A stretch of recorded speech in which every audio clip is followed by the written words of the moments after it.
Oh yes, big purple boy, look at him. Look at them moves.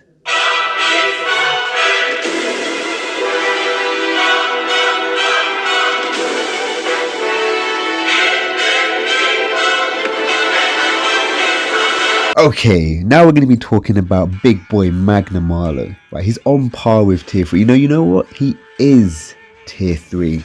Okay, let me give you a little insight as to why I want to talk about this guy. They smashed his design, his fight pattern. It's a fun dance.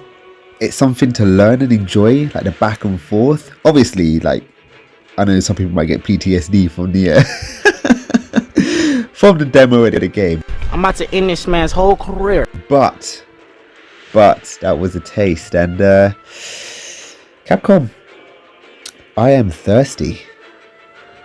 Alright, anyways, let's get serious now. Tier 3. Now, the way. What does tier 3 even mean? Alright, so in a nutshell, Rise has its own scaling system of the monsters. You can go open 100 notes, have a look, and it'll have a star from 1 to 10, and it's absolute bollocks. Okay, so do not follow that scale at all. This might just be my personal opinion. You may agree or disagree with me. Either way, I'm sticking with the old tier system. You got 1, 2, 3, and I like to count it up to 6. So let me give you a quick rundown. Tier 1, weakest large monsters going. Great Jaguars, Great Baggy, Roggy, Kula Yaku. You got tier 2, anything that loves hunting them basically. Rathalos, Nagakuga, Tigrex. What else is another funky kind of tier 2? You know, I can't think of one off the top of my head. Then you have tier 3, anything Elder Dragon level. That is an Elder Dragon, or anything that's on par with an Elder Dragon. So anything that comes close, for example, Rajang's, Savage Joes, or normal Joes as well. Devil Joes, that is. Lots of examples there. Bazogis, Brachydios, for example. Now, he is tier 3 because he is on par with an Elder Dragon. You see him fight them. You see him turf war with them. And he holds his own. Where do we see this elsewhere? Rajang, Joe, for example. Bazogis, I don't think he actually has turf wars with him. Besides the one with Ruin and Ergigante and World to show off the guiding lands. I'm getting carried away. Let me stop. Anyways, that's what I mean by when I say tier 3. Okay, so for this form, I'm going to think of a name and I'm calling it Malicious Magnamalo. Why? Because every tier 3 monster that is not an Elder Dragon is angry. All of them. Every single one that is on par with an Elder Dragon is angry. You got your Savage Devil, you got your Furious Rajang, you've got your Raging Brachydios, you got your Seething Bazogis. Now, what other name besides Malicious will suit Magnamalo besides the sexy? Okay, I'm getting carried away. That's why I want to call him Malicious Magnamalo. What do you think? Okay, so after that badass name, what are the basic changes we expect to see? So just to start off with, before I dive you right into that main course of a meal, let's give you that little taster. And obviously, the main thing with this Malicious Magnamalo is that he's going to start off in his Hellfire state. He's going to be slightly bigger, and that is literally just the start. Now, every big bad boy besides Elder Dragons has trap interactions. Look at Rajang, look at Devil Joe. I believe they're only 2. There might be another one. You might have to try and find the clip for me because I can't remember. Anyways, I want to see a trap interaction. Okay, so for example, there's 2 that I'm thinking of. He is incredibly agile. Use of this Hellfire and his agility, being a cat-like panther creature, samurai without a sword kind of thing. He's super agile, so he can, in my opinion, instantly now dodge a pitfall trap. You know what, now that I'm thinking about it, have I even put him in one? Maybe he already does. Anyways, dodge a pitfall trap, just like Rajang and Nagakuga do when they're not enraged. So when he's not enraged, he should be able to dodge a pitfall trap because he's really quick and nimble. Now, the second idea, his shock trap interaction. This one, I don't know if it can work, but it kind of can, because Rajang has a very unique shock trap interaction where he literally rips it out of the ground and breaks it apart. Oh, Rajang, squeeze me. Right, so while he's enraged, Malicious Magnamalo, what about if he burns through the shock trap? So it's not a direct interaction like Rajang ripping it apart, but the animation of him melting the trap. So this could be a 1 to 2 second animation where any shock trap is going to be futile against this guy.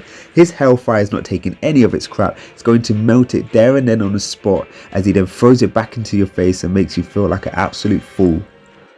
Alright, so now we're going to start getting into the core of it. The move set changes, right? So a trail of hellfire wherever he goes to make you aware of your movement. So everywhere he goes and he pitters patters his little cute puffy pink paws, it's going to inhibit your movement. Why? Because he's going to leave a trail of hellfire blight on the ground. Being a variant, right, he can pump up more damage. So avoiding hellfire sounds like a nice cherry on top of a monstrous moveset that I've not even gone to, right? So having this little tiny detail of where you have to actually manage and focus on where you're pacing, positioning your hunter. You have to pre-predict where all of these trails are going to go. Of course, they're not going to do ridiculous amounts of damage, but it's damage you want to avoid. Similar to kind of how like a Teostra in a master rank does burn damage if you are close to him. Like, it's something that you cannot negate unless you have a lot of fire resistance set onto that class to fight him. One second idea that can also relate to that is instead of leaving a fire trail, it can leave clouds of hellfire which blow up after a few seconds. Now bear in mind, his hellfire does work against him, and we have capitalized on that by attaching it onto our silkbind attacks. Not so much our silkbind attacks, our wirebug movement, and leaving a ball of fire attached to the wirebug that if Magnamalo hits physically, he will knock himself down. So I don't believe stepping in the trail of hellfire should blight you, only his hellfire attacks. Now, if I continue, you'll understand why. If you had a team of 4, you could cheese him with hellfire knockdowns. I know that there's a certain amount needed, but how many times can you take a hellfire attack without having to get healed? Now imagine that from a variant. So now imagine an even easier version where all you need to do is step on his trail and just leave your wirebugs all over the place. It's going to be way too easy to activate those triggers on him and way too consistently. So ultimately, I reckon it should fire blight you, or it can leave a cloud of hellfire which blows up after a few seconds. But again, this is only the tip of the iceberg. That don't work right. Tip of the volcano? Question mark. Alright, anyway, so adding on to this, staying in his hellfire state allows him to use his strongest attacks from the get-go. So starting with my favourite one, we have the tail snipe. So it's switching from a single shot to either a double or triple snipe. Okay, I know what you're thinking, it's too OP, but let me finish. It can be like a Velkhana double ice breath beam breath, I can't speak, with a small wind up before 2 shots, or 1 shot with another small wind up before the other. So for example, how Velkhana does her breath attack and she kind of turns a little bit to target and track you and do another one, he could do one where he wiggles his tail, snipes, and there's a half a second wiggle tail snipe and then a follow-up beam, both doing the same amount of damage, for example. Or a trident shaped shot from each tip of his tail. So how his tail is normally like a triple kind of like axe like form, and then it turns into a spear, or vice versa. I cannot actually remember. That's bad. So a 3-way beam that works like Narwa's bluey purple spread beam attack from her thunder sack. Now I know that one sounds a bit crazy, but a trident kind of like shot where it's split into 3 arcs is a higher chance of hitting a hunter who was rolled and dodged it but not rolled perfectly to evade an attack from the side that they've rolled to. So if you think about it that way, if you hold out your middle finger, your ring finger and your index finger and you spread them out just a little bit, that's the kind of range I'm talking about from his tail. I think that would add an interesting twist onto his tail snipe attack. Now going on to his Superman dive splash attack, I would love to see that move blended in with a grab, because I don't know if he actually has a grab on a hunter. Could you imagine him picking you up, dashing super quick with the G-force beating against your body before he jumps up into the air, using his hellfire on his tail as a boost to slam you, right? And not just into the ground, not into a wall, but into your hunting partner. Could you imagine the absolute fear on your hunting partner's face as they see you plummeting towards them with a big purple boy? I'm running out of breath. Going on from this, I'm going to spitfire these ones to you. A tail axe slam. So where he has his tail, and this is before he's actually enraged in his base form, he slams it down into the ground after doing a front or back kind of like flip. Delay a half a second explosion of hellfire either side. This is a very simple idea that could easily be put on top. The slam can even create hellfire clouds that which you can then manually detonate later, similar to how Teostra does with his bite. As this hellfire blight does work as kind of like fire blight and blast blight mixed together with a little twist. I don't know, tell me what you think about that one. He already has, again, another move now to add on top, a fake knockdown rollover. So you know you know you know when you knock him down and he rolls over, and he teases you as if to say you've knocked him down. What if now he can impale your hunter? Now I don't know how they could implement this into the game because they didn't really do much impaling in the game, but a move where you could actually take damage from him rolling over on top of you. Now again, I'm not sure if this is already relevant in the game or prevalent. I can't actually remember the word. I cannot speak English either. But I thought it was quite a cool idea to add on anyway. Now, as he is the Malicious Magnamalo and he already starts off in his Hellfire control state, he should have pure control of this. So when he blights you, he should be able to manually detonate it. We've been quite lucky to be able to attach it to our Wirebug attacks to get rid of this Hellfire Blight and leave it as a trap for him.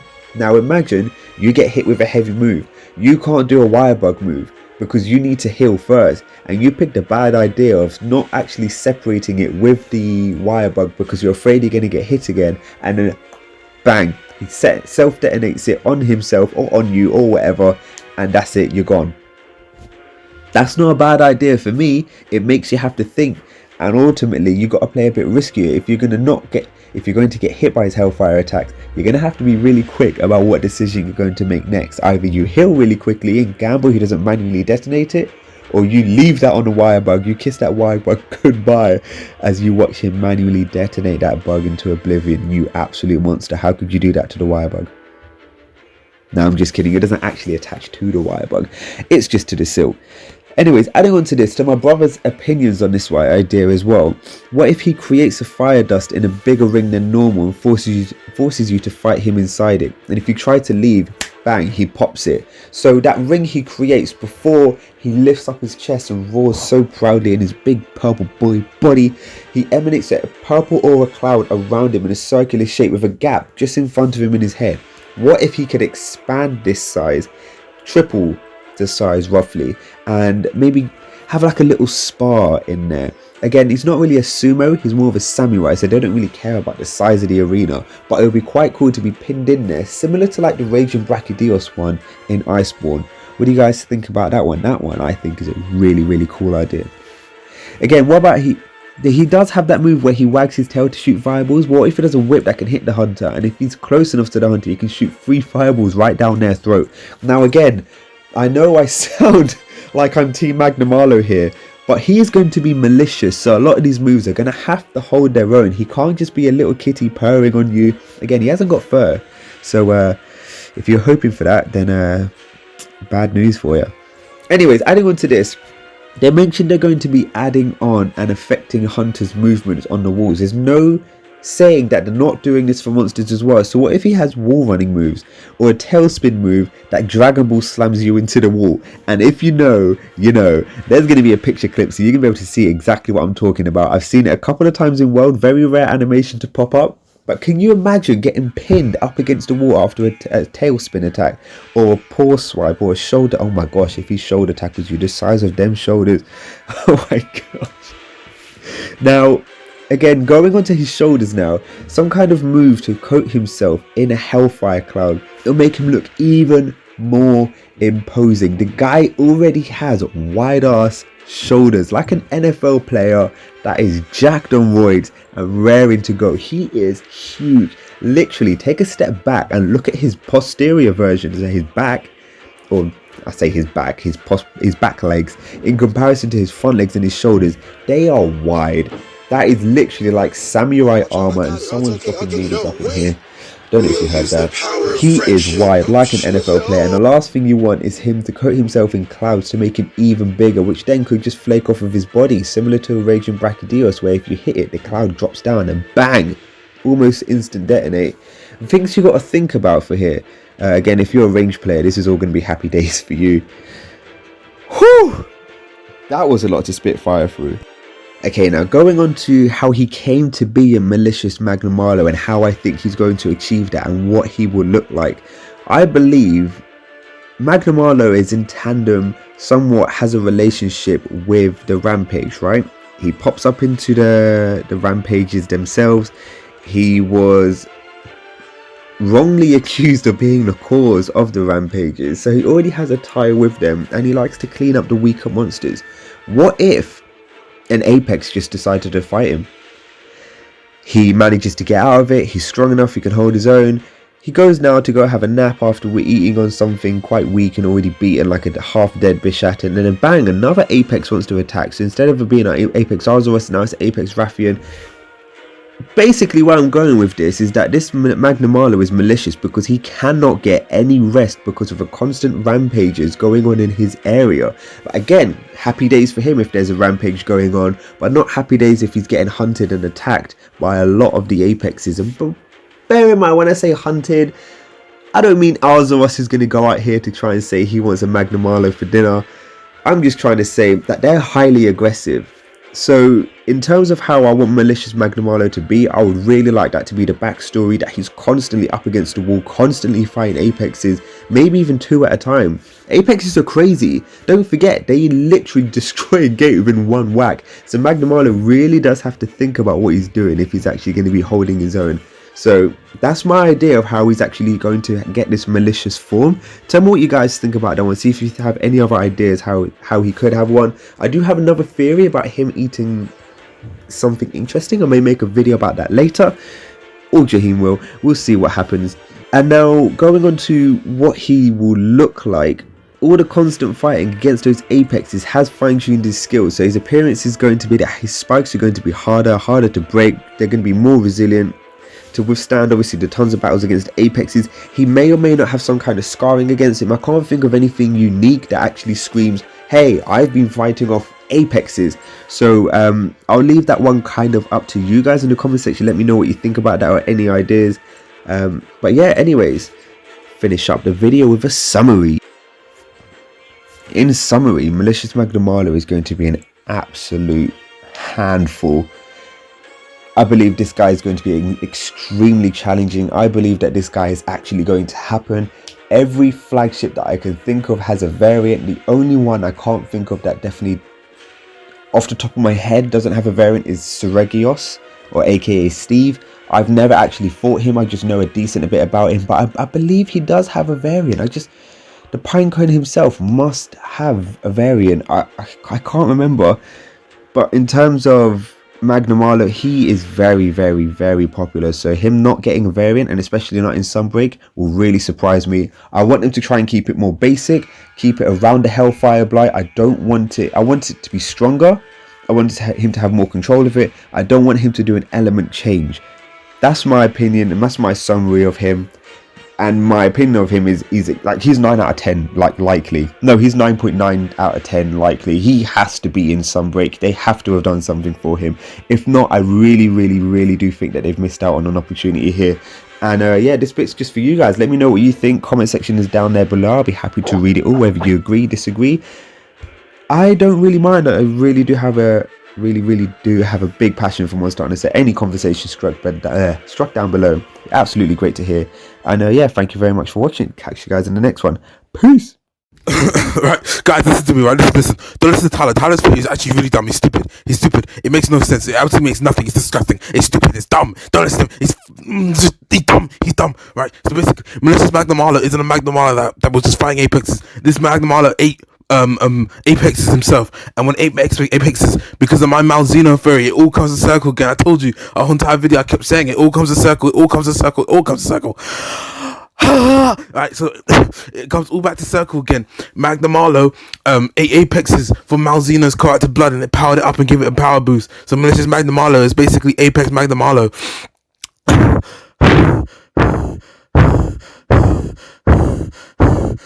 Right, and that fire, that's it. Magnamalo uses hellfire blight, whatever it's called, and different colors of fire is hotter than the other types of fire. Yeah, so that's white Magnamalo. See, white fire, it does white fire. Oh, not that color.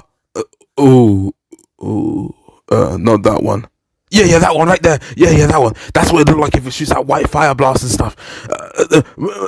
That's it. Magnesium. If you mix magnesium fire together, your white fire. Magnesium Magnamalo. White explosions and everything. That's the power of magnesium.